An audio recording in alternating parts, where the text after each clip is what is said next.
Hey ho everyone! So ito ang ating current weather today. So ayan siya. Smoggy ng place na akala mo sobrang kulimlim, na feeling mo nasa Baguio ka dahil medyo hazy siya. At the same time umaambon-ambon din, 'di ba? Which is I think good kasi para naman din dun sa sa smoke na dala nung volcano.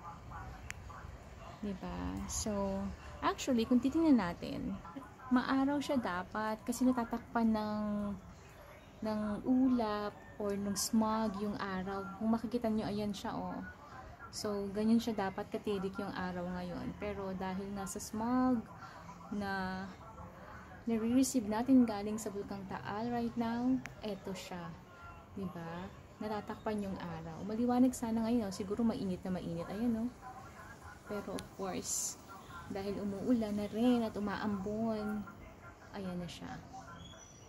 So, we have to keep safe mga katariray for today. At bago kayo lumabas ng bahay, please do not forget to wear a mask. Kapalan nyo na po para naman sa mga health natin. Diba? Mahirap nang magkasakit, diba? So, ayan. Ayan ang weather natin right now from this south side of the metro. And hope you guys a happy weekend. So it's Friday today nga pala. Happy weekends everyone, and keep safe, be safe, and be a blessing. So, yun lang. Ciao, ciao!